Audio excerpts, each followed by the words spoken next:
was a general priest, and Pope K and Saint Habib Girgis were was my base. So what that means is basically, if I'm not covering any sikis or holidays by priests, this is where I served. So it's like coming home. It's lovely to see all. Some faces look familiar, some faces are new. It's a beautiful night to be with you. I love Baba Kyrillos. I love Abuna Kyrillos. Blessed anniversary, and Abuna Joe as well. It's so lovely to see you all. Do I need the microphone, or can I just? I need the microphone. Okay, nice. So you've had some hands up if you've been here for the last how many days has this revival been going? 3 hands up if you've been here. Is this your first night? Anybody attended other nights? Don't be shy. First night. Oh, you've been here? Okay. So I might just pick on you. Just so I don't double up on things that might have been said already, but can you tell? No, yes, you want to help me or not really? Okay, so you want to tell me what they sort of covered? So they covered how Pope Kyrillos is the man of prayer, and some of his stories about just trying to remember. I honestly can't remember, but it was just some of the stories, which was really nice to hear about the experiences of how some certain people would come for confession, and then the next day, whatever issue they had, it would be resolved the next day. Just those types of stories, and I can't really remember what else because I only went to the Friday one. That's about it. Thank you. Thanks for your help. Thank you. Okay. All right. So it actually makes me really nervous to talk about Pope Kyrillos, because to talk about Pope Kyrillos is like to literally talk about Christian perfection. And what is ridiculous about Pope Kyrillos is that he made this Christian perfection look easy. What I mean by easy is that not that it didn't require hard work, but he made it look like it was simple. If you do what I do, what he did, then it's doable. He made it feel tangible. He made it feel realistic. You grow up reading stories of St. Anthony the Great. You read stories of Amba Macarius. You read stories of the heavy duties, right? And then you think to yourself, well, where is Amba Antonios and where is me? And then you see this man who probably your parents or your parents' parents actually saw this man, served with him in an altar somewhere, kissed his hand, went to him for advice whenever they had an exam. He probably opened the book and pointed to a page, and on that page was from that page was an exam question. And he made it tangible. When I was first serving in this church, Aamu walked up to me and he said to me, I'll never forget, Abuna, I was serving with Pope Kyrillos one day in the altar, and I rocked up to the altar to church, and I was wearing a short sleeve shirt. And then he slapped me across the face. And then he goes to me, I've never ever showed up to a liturgy again in a short sleeve shirt. So it's real, it's tangible. You speak about him and you get goosebumps. But it doesn't feel like a story.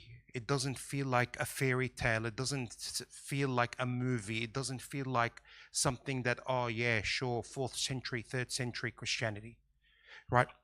Just some statistics about Pope K. Pope K, does anybody know when Pope K was born?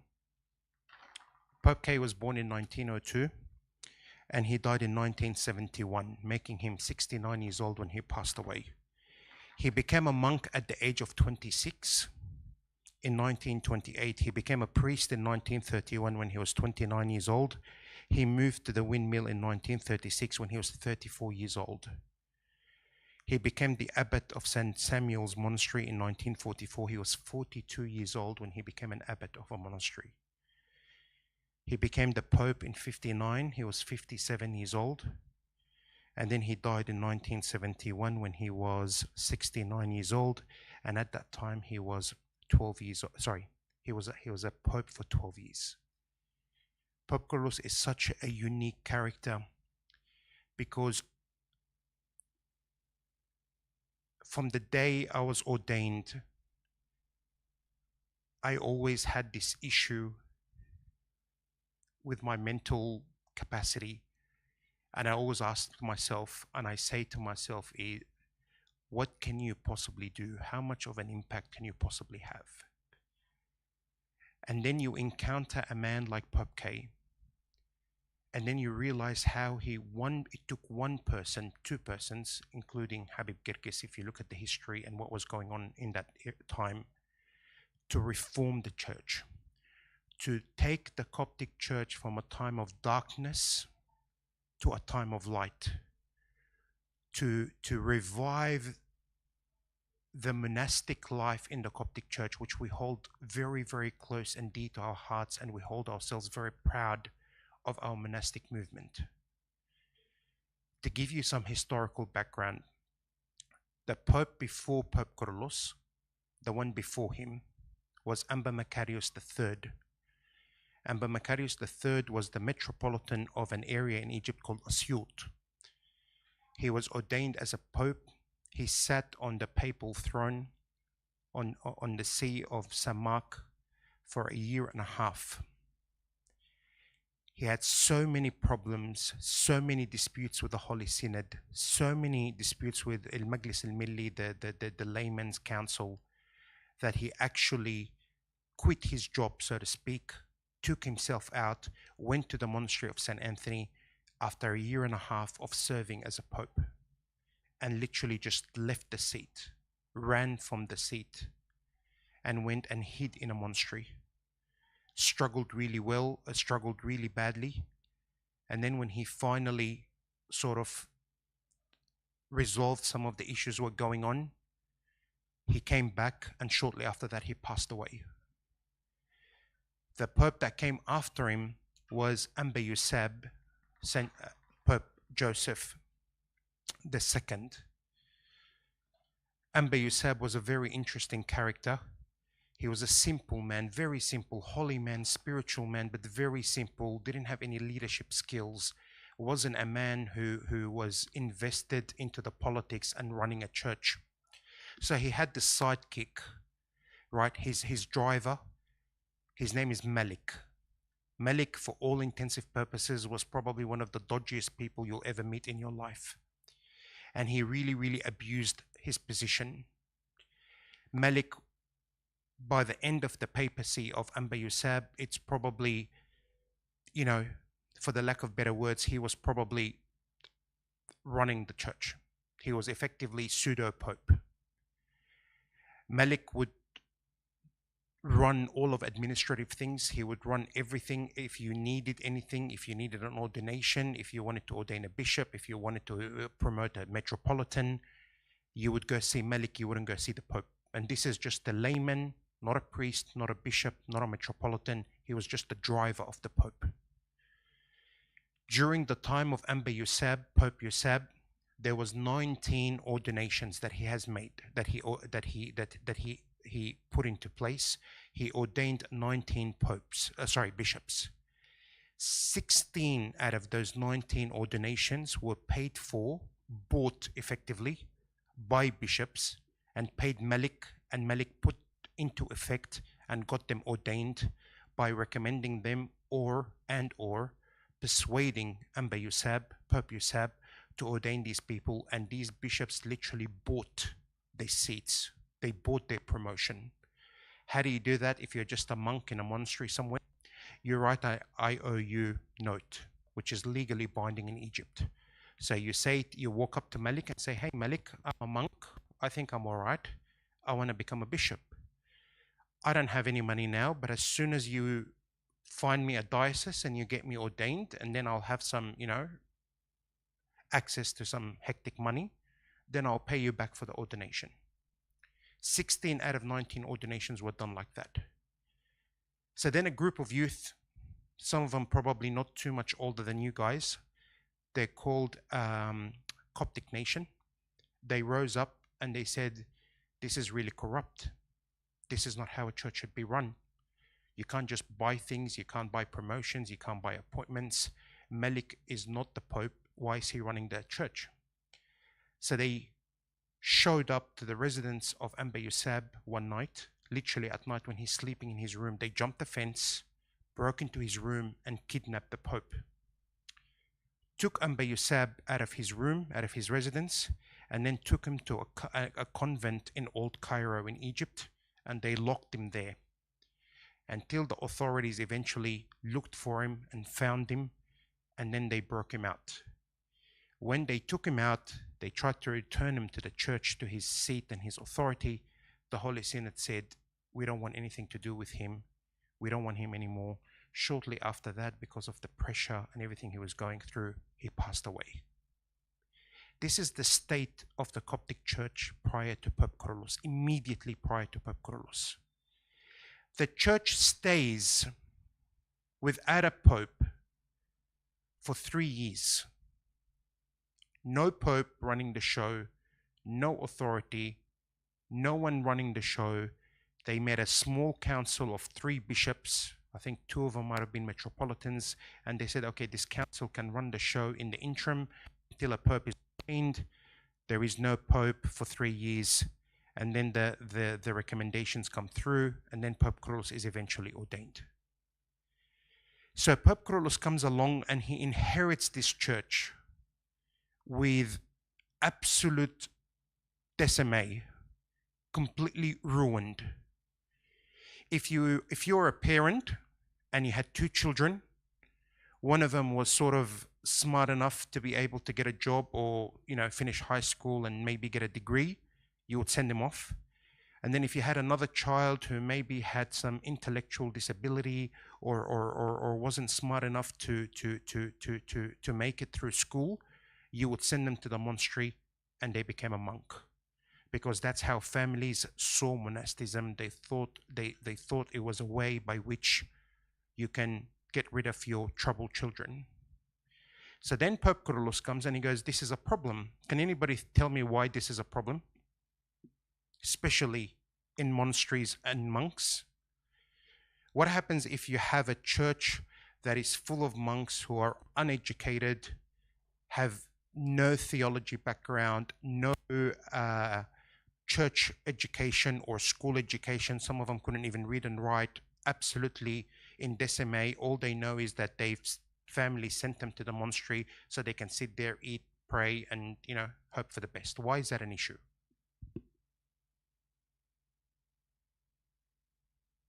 Think about the hierarchy of the church. Who sits at the top of the church? Don't be afraid. The Pope, right? And where is the Pope selected from? From bishops, monks, priests, metropolitans. And where are bishops and metropolitans come from? Monasteries. So if that's the caliber that you're selecting from, and that's the future leadership of the church, what kind of church do you have? Big problem, right? So then Pope Kyrillos inherits this, and then he goes, okay, so the present looks ugly. Things look really bad now. The future looks even more terrible. What do we do? Right? So then begins the journey of Pope K. If I said to you, give me one word that describes why Pope K is hectic, what would you say? One word. Prayer. Okay. Give me more. Okay. I'm sure others pray. You pray. I pray. Other people pray. Monks pray. Mums pray. There's a story in the Desert Fathers where St. Anthony and the similar story is said to have happened to Amba Kyrillos, where they asked God and pretty much said to him, how are we doing spiritually? And then he pointed them to a tailor. Or in one case it's a tailor, in another case there were 2 women that were living together and they were helping each other raising their children. But basically this tailor guy who had a shop and used to do alterations, stuff like that, reached a spiritual level similar to St. Anthony the Great, who's been locked up in a cave somewhere for years and years and years. Give me more. If I said one word that makes him special, what would you say? Yes? Routine, excellent. Give me more. What makes you have a hectic routine? Excellent. But something simple, a word that you and I can relate to and say, okay, you know what, Abuna, I don't remember a word that you've said in this sermon, but this just one word, I'm going to walk out this door and I'm going up to apply it to my life that can potentially make me as HD, not high definition, heavy duty, as Pope Kyrillos. One word. Discipline, excellent. And what makes you disciplined? If you are S word. Did you say subtle? Silent, okay. Strong, yes. More. Sorry? Self-control. One word. Simple. Spiritual. I think we ran out of words that start with S. It starts with S and ends with S. This is actually a quote by one of the Desert Fathers, and he says, the difference between saints and ordinary people is that saints are, someone say it? All I hear was like, serious. Serious. This is an actual saying. Someone said the difference between, and just think about that for a second. I'm just going to stop talking for a second. I want you to think about this quote for a second. The difference between saints and ordinary people is that saints are serious. And because they're serious, they have a hectic prayer life. Because they're serious, they have a hectic self-control. Because they're serious, they transcend. Because they're serious, they're simple. Because they're serious, they have routine. What else was said? Did I miss anything else? Self-control. Do you see what I'm trying to get at? He was serious in his prayer. He was serious in his self-control. He was serious in everything that he did. And that's what made him extremely, extremely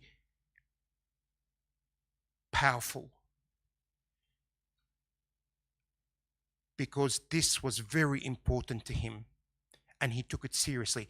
If you are serious, think about it. Think about your life if you're serious about something. If you're serious about your partner, you prioritize your partner. If you're serious about your career, you will prioritize your work. If you're serious about your spiritual life, you will prioritize your spiritual life. If you're serious about your health, you know, you're waking up at ridiculous time, like 3 o'clock in the morning, 4 o'clock in the morning to go to the gym, right? It's all becomes relative, right? How serious are you about your life, right? Now, I want to show you how serious this man is. There was, sorry, who said prayer? Yes, excellent. Sorry, what's your name? Mary. Thank you, Mary. Prayer. I want to show you how serious Pope Kyrillos is. I want you to listen to this quote that he wrote by his own hand in a journal, right? And then at the end, when I finish reading it to you, I want you to tell me, what do you think prayer means for Pope Kyrillos? Okay? So, he writes this in 1928. What year did he become a monk? 1928. So he's fresh, right? 26 years old. 26 years old, fresh, just walked into the monastery. Not someone who's got like years and years of experience in prayer. Not someone who does like 50 million matanyas. Not someone that is like, you know, like just does this stuff that's just like, unheard of. Fresh, 26 years old, goes into the monastery. He writes this, right? Prayer is a conjoining of man and God in unity. It is an actual reconciliation with God, the mother of tears and also their daughter, the forgiveness of sins, the bridge to pass over tribulations, support to our weakness. It puts away devilish wars. It is the work of the angels, the food of those who need their charity and their happiness, the work that is beneficial, the core of all virtues, the giver of all gifts. It is nourishment for our souls, light to our minds, filling of our days, proof of our hope. It is the source of our grace, the treasure of monks, the fountain of silence and serenity, the mother of virtues and every religious instinct, the hedgerow, the fence of that protects every virtue. It is the store of graces, the medal of blessings, the guard of satisfaction, the controller of anger, the calming of the arrogant spirit. It is the victory of the warrior, the banner of the fighter, the seal of chastity, the harness of virginity, the guard of the traveler, and the protector of those who sleep. It is the power for the weak, the wealth for the poor, and it's a resort to the afflicted, a comfort to the grieving, an intercessor for sinners. What do you think prayer meant for Pope Kyrillos? Thinking of one word. Is it one word? I think it's one word. Sorry, English is my second language. It starts with an E. Oh, you guys are getting really good at this game. Thank you. Was that you, Mary, again? Oh, of course. Why did I even doubt? Right? It is everything. If I said to you, how serious are you about your prayer? Oh, Abuna, that's me, not you. If I wake up in the morning, Abuna, I was chocolate. Oh, yes. I usually have lollies in my pocket, right, like Mentos and stuff, and I throw it at people who do give answers. But Abuna gives me much more valuable stuff. Mary, I owe you one.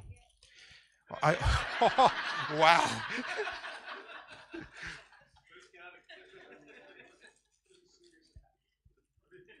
They're very serious here, Abuna. You know what? You deserve it. Right, I owe you one as well at the front. Sorry, what's your name? Marie. Is everybody Marie or Mary or Marianne or some sort of a version of, except Jacinta at the front, right? Okay, yeah, okay, excellent. It is everything. This is what made his prayer hectic, is that prayer for him where he was so serious about it that it meant everything. If he has a virtue that he wants to protect, prayer. If he's sleeping at night and he's having bad dreams, he goes, the protector of those who sleep, prayer. If you're trying to acquire a virtue, prayer. If you're anxious or you're troubled or you're having devilish wars, I quote, devilish wars. If you're having devilish wars, prayer. If you're trying to pass a stage in your life and you're trying to make it to the other side, it is the bridge that you cross with, prayer. And then look at this. And then he goes further and he goes, so what does this prayer look like? We all know that you're really good at prayer, but what does that even look like? The first one, he goes, these are the characteristics of prayer. The first one, he goes, it is not woven with a thread of envy or grudge or hatred. If you're going to stand and pray, make sure it is not woven, it's not mixed. You're distracted, you can't concentrate because you're angry at someone, you can't reconcile, you're so upset, you're holding a grudge. Someone cut you off, or some ammu didn't want to give, or tante didn't want to give you a full sandwich, or she gave you the full sandwich but without tahina, and you're like, I really need my tahina, tant. And that just, Mary, instead of giving her two, I gave her one, and she's like, I hate Abuna cereal. Like, and then she's standing at lunch, she's like, Abuna cereal, right? When you stand, what does your heart look like? I'll tell you what Pope K's heart looked like. One day he's sitting there, having a meeting with the Holy Synod. He is the top of the food chain. He is the Pope of the Church. He's sitting there having a discussion with metropolitans and bishops. One bishop says to him, no, I disagree with you. Everything you're saying is wrong. What you're talking about is rubbish. I disagree with you. We're not going to pass this decision in the Holy Synod. So Pope Kyrillos goes to him, okay, no problems, Habibi.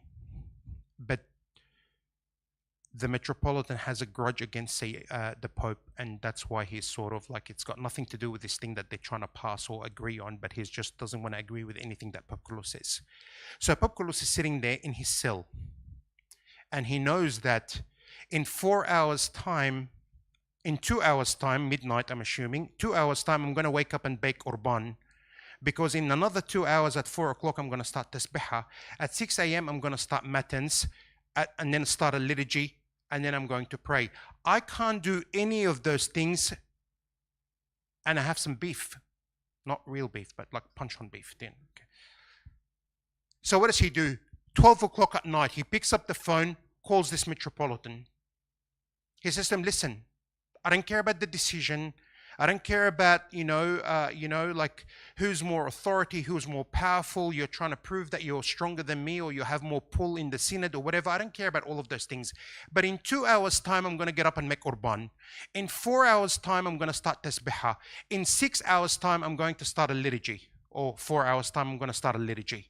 I can't do any of those things, and we have beef.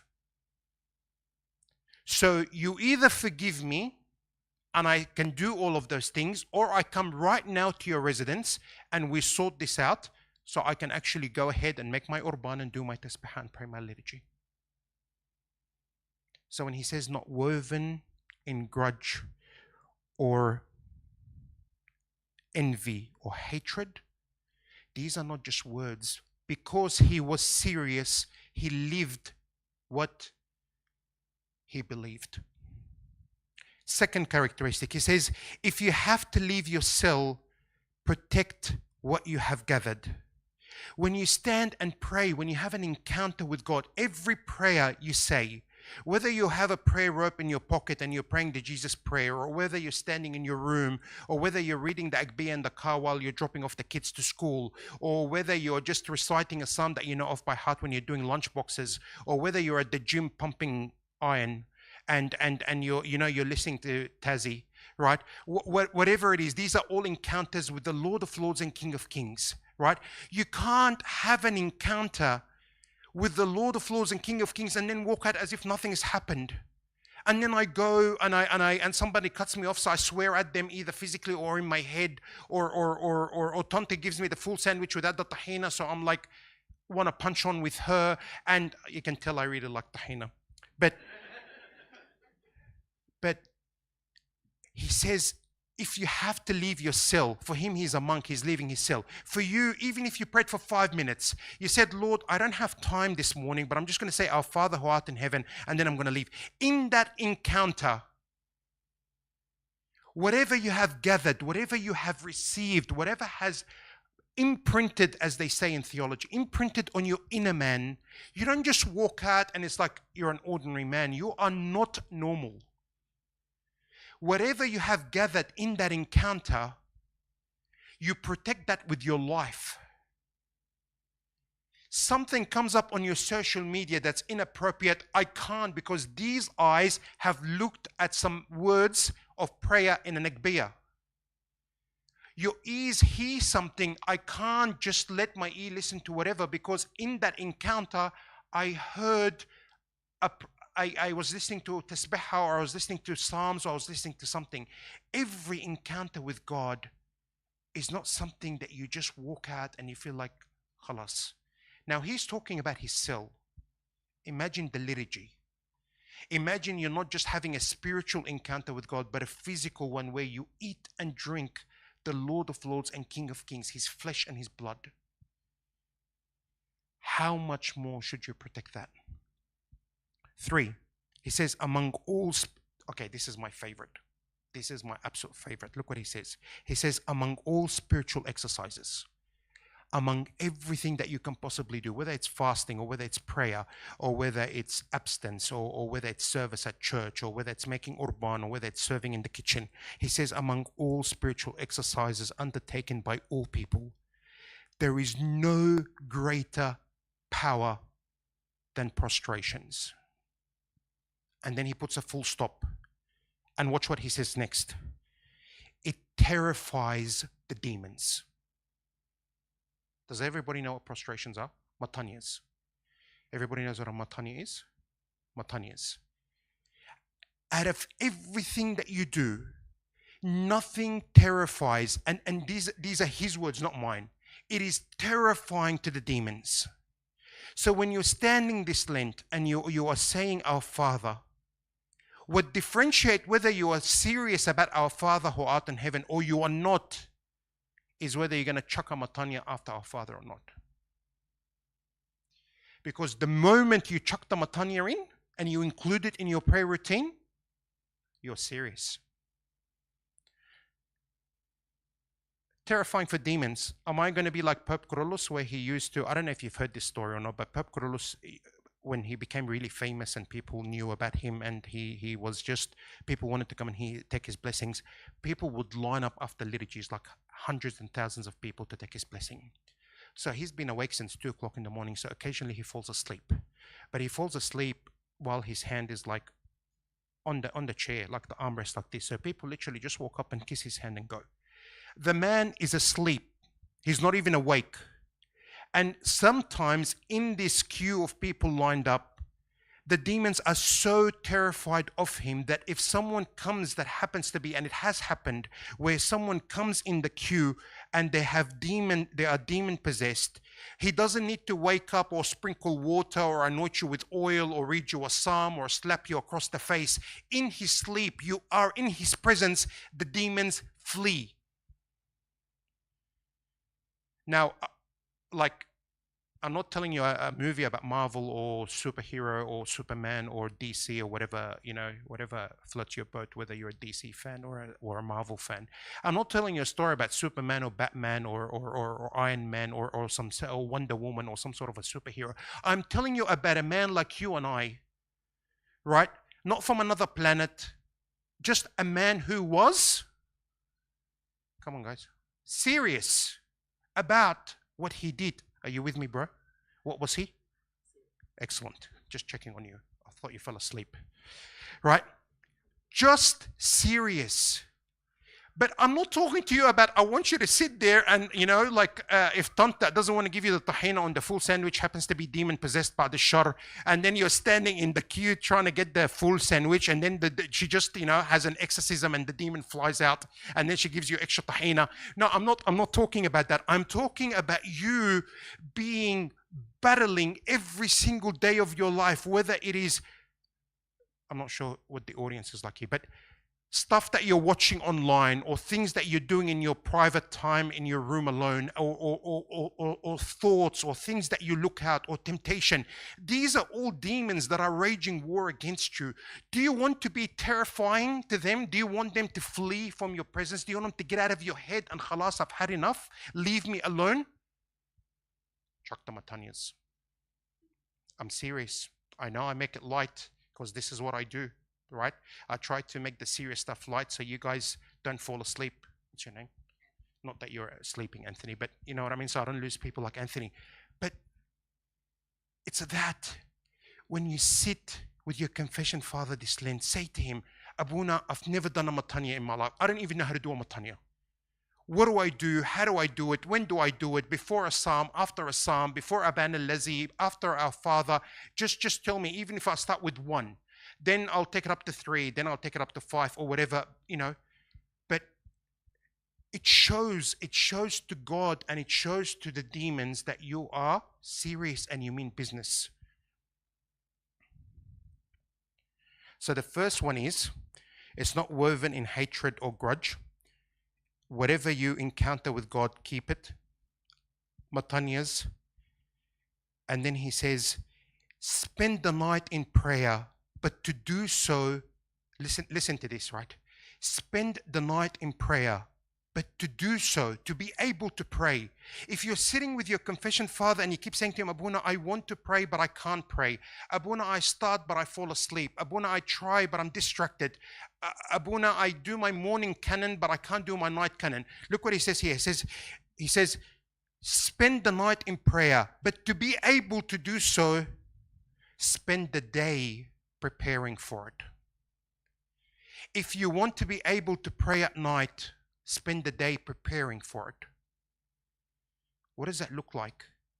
Tell me what your day looks like and I'll tell you what your prayer at night looks like.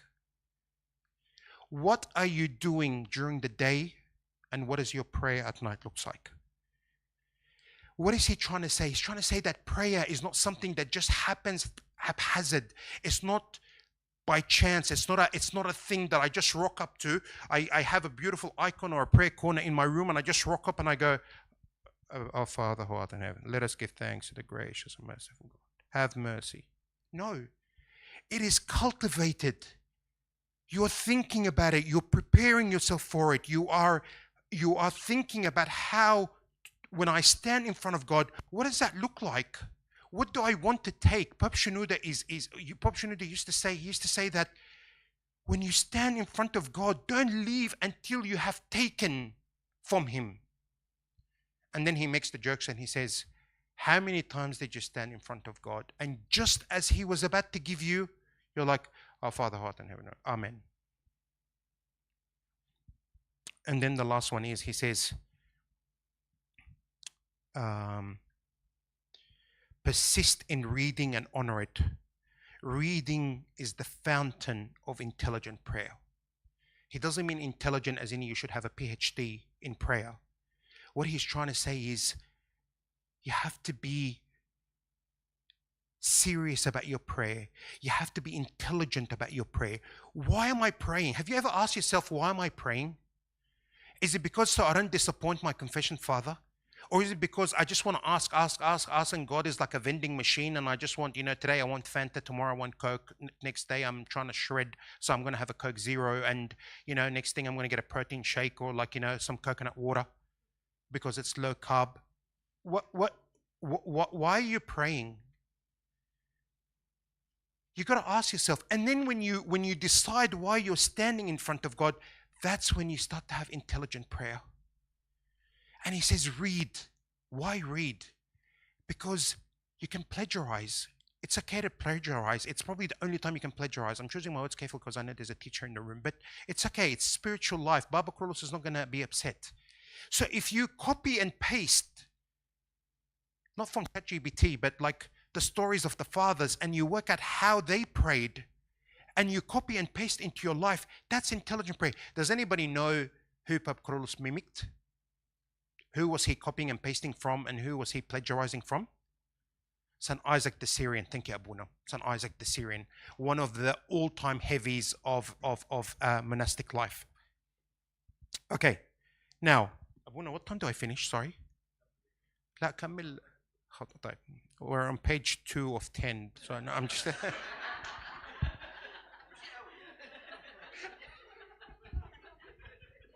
خد راحتك بس مش قوي. I don't know, for those who don't understand Arabic, that's hilarious. It's like, it's okay, take your time, but not much. Oh my goodness, I love you, Abuna. I love being here. I love Abuna Joe. Okay, finally, because I need to touch on, okay, now that prayer is everything to you and you are serious, and now you know how to pray because I just gave you the characteristics of prayer according to Pope Kyrillos. What is the transformation? What are the fruits of this prayer? The first one is forgiveness. There's so many stories, but look, I'm sure you heard all the stories of Baba Kyrillos. There is just one that I really like, and that is, I'm sure you heard this story before, but they were handing out these flyers about him, and some of these flyers were absolutely terrible. They were even accusing him of black magic because he was performing these miracles, and they're like, this guy is not normal. Surely he's got some sort of a magician on his payroll, or some sort of, some guy person that does magic, and this is how he performs these miracles. So they were handing out these flyers, and they were trying to get him removed. And then every time these guys meet in secret to print out these flyers, the machine would break down. And then they would come, and then it will break down, and then they will service it and it will break down. And then one of them finally woke up to themselves and they said, okay, you know what, this doesn't feel right. This feels a little bit supernatural. So he went to Pope Kyrillos and he said to Pope Kyrillos, I'm one of the people that have been handing out these flyers about you, bad-mouthing you, defamating, your reputation, like, it's me. And some of these guys were journalists. And then he looked at him and he said to him, it's okay, Habibi. No problems at all. And I forgive you. And tomorrow morning you wake up and the printer will work again. So the printer started working again. And they started printing out more flyers. But this guy sort of repented and came back to him and he said to him, Sayyidina, I'm really sorry.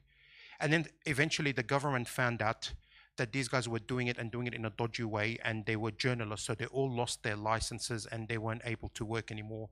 So then Pope Kyrillos found out. So he gathered all of them. He was connected. So then he went and actually interceded on their behalfs and actually found them jobs at very reputable newspapers and news agencies and things like that.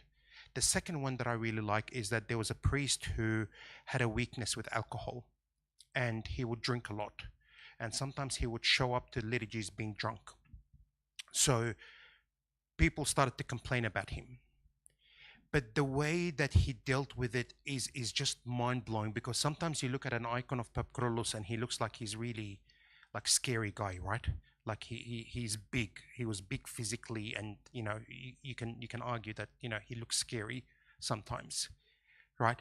So he found out that this priest had this weakness. So he doesn't say anything to him.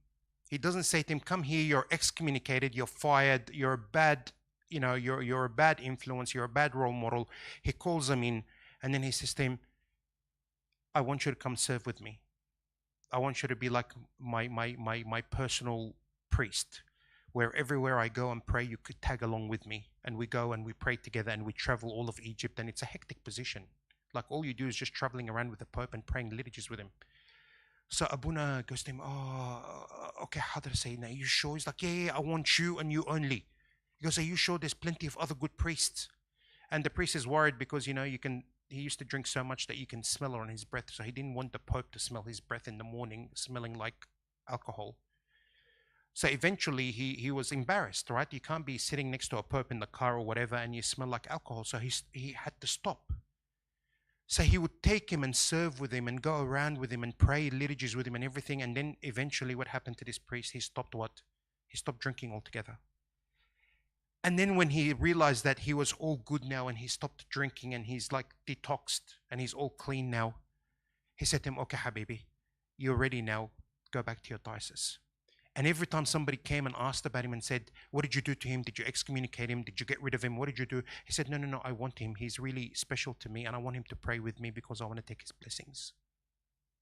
This is the type of man he was. And that ability to forgive was a result of his prayer life. The last one is about the fruit is gentleness.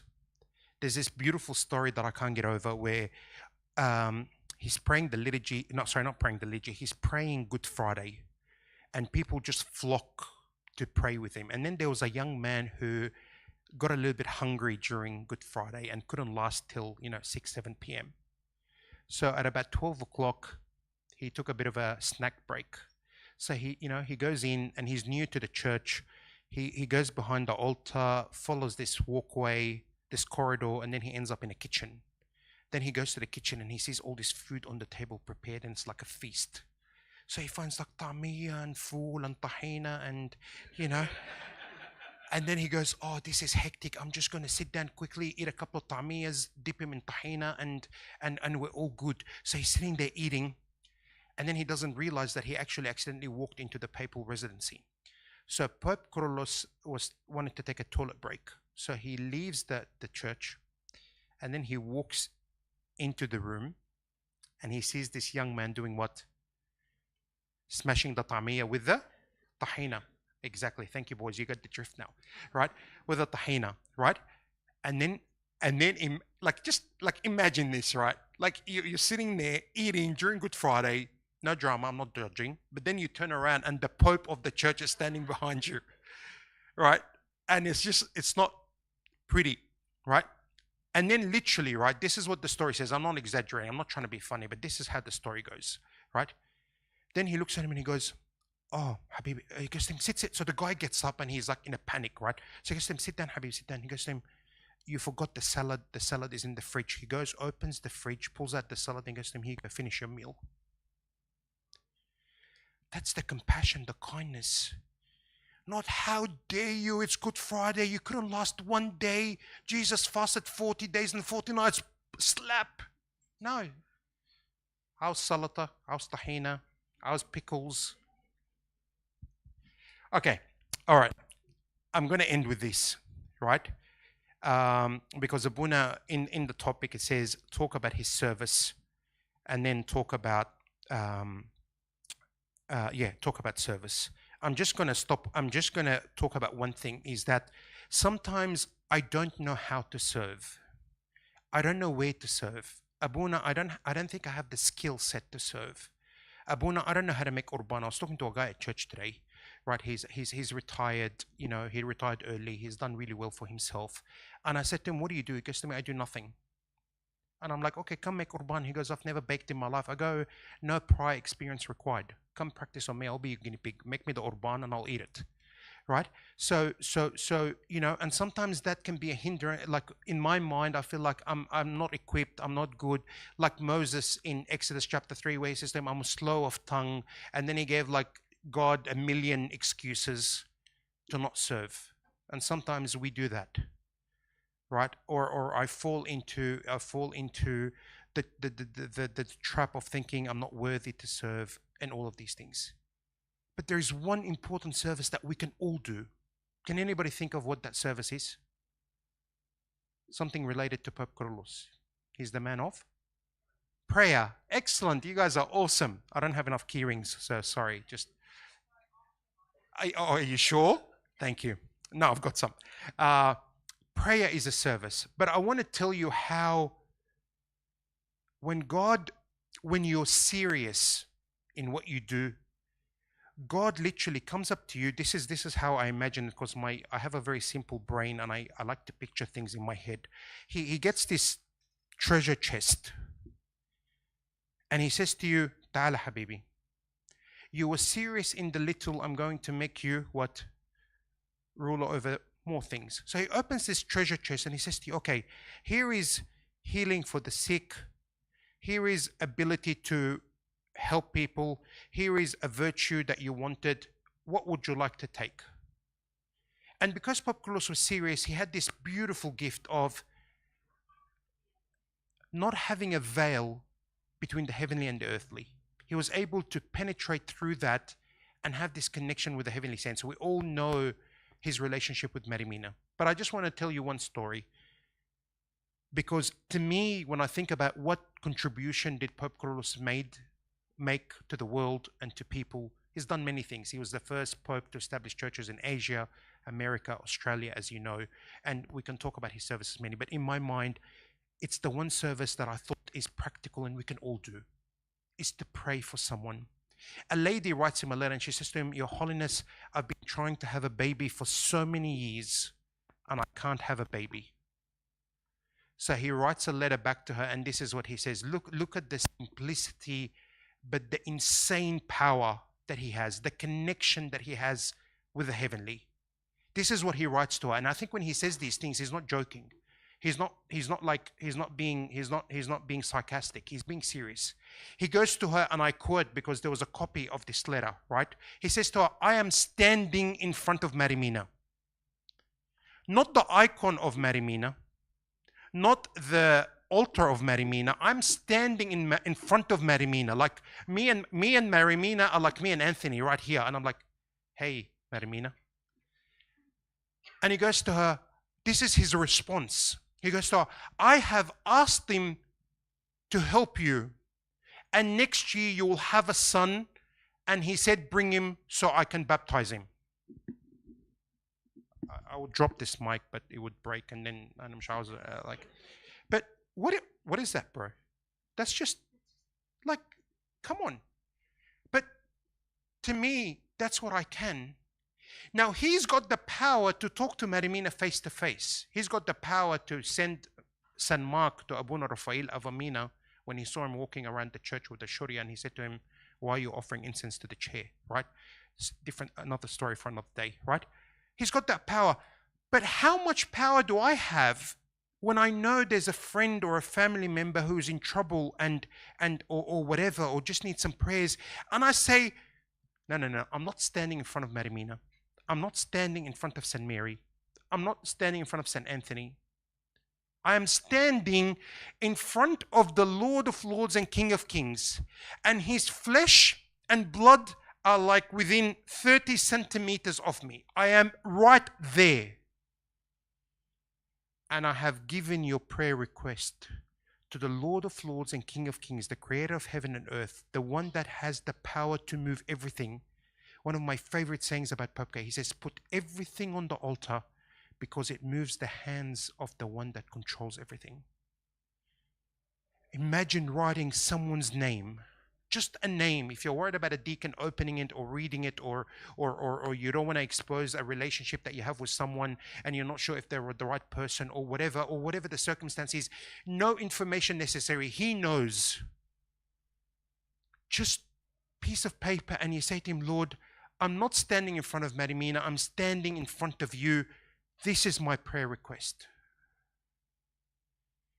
This is a service that you and I can do. This is a service that we can do if we are what about service?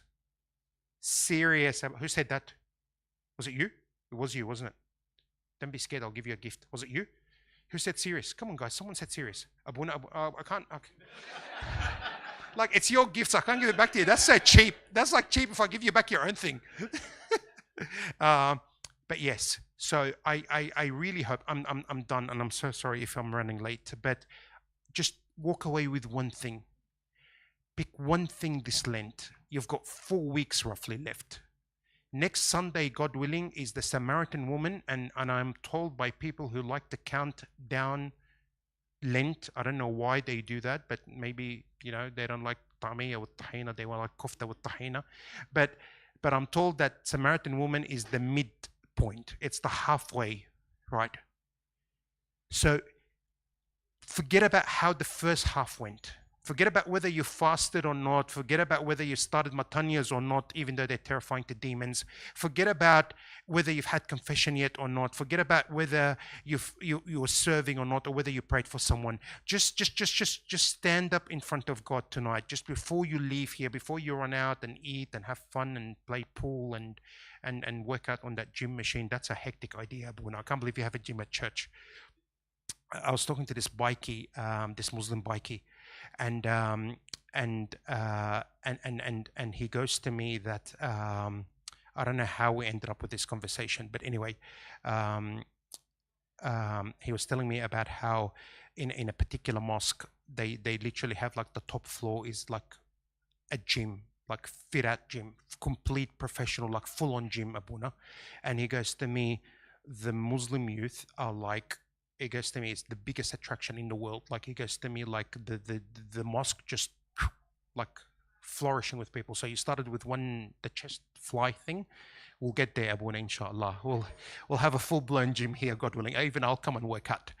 But great idea. But I don't even know where I was. But what I'm trying to say is, forget about the first half. Whatever you went, however it went, if it's been good, continue by all means. Don't forget about it. You're doing great. But it's a great opportunity to be serious. And if you can't be serious about everything in your spiritual life, just pick one thing. Can I make a recommendation? There's a beautiful verse in the book of Joel. It says, consecrate a fast. Consecrate a fast. Dedicate a fast. Lord, just that one sin that every time I sit with Abuna, I say to him the same thing over and over again. So Lord, I'm going to be serious about this one sin. I'm going to dedicate this fast to this one sin. Every matanya I will do, it will be dedicated to this. I'll be asking forgiveness and repentance for this sin. Every time I stand and pray and I ask you for something, Lord, it's going to be to take away this sin from me. Every piece of paper for prayer that I put on the altar, it will be about this sin. And watch, when we are that serious, the transformation that will happen. And through the intercessions of Pope Kyrillos, you will have an amazing Lent and be able to conquer whatever your heart desires. Glory be to God forevermore. Amen. Did I give you your... Yes. Okay.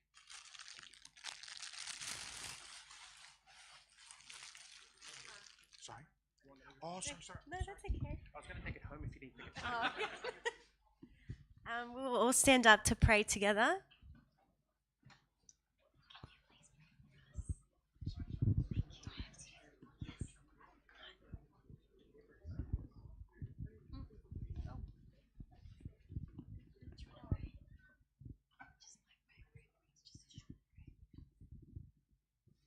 In the name of the Father, and the Son, and the Holy Spirit, one God. Amen.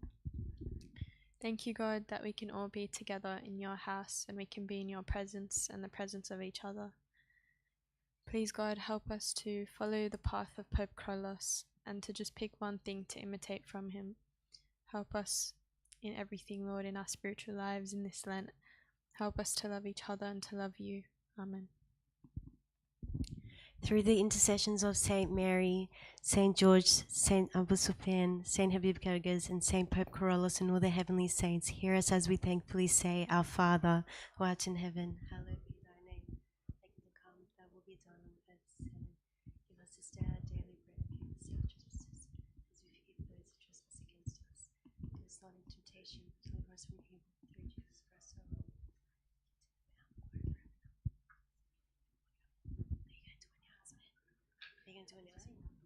Okay. Sorry, guys, just a few announcements. Can you get the gifts now? Quick. It's okay. Just a few things before we all head off. So next week we have Abram giving a talk next week. We also have a special gift for Abuna Kyrillos. So if everyone can just listen and stop talking, if that's okay. So Abuna, on the behalf of the meal, we'd like to say happy first anniversary, and we wish you all like strength and blessings for many years to come in your priesthood.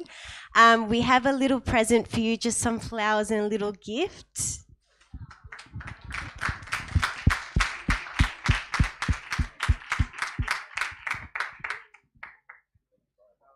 Thank you very much. God bless you. Thank you. We just have light refreshments in the youth lounge. Yes. Oh, Abuna's gonna give out some gifts for everybody. So, yes.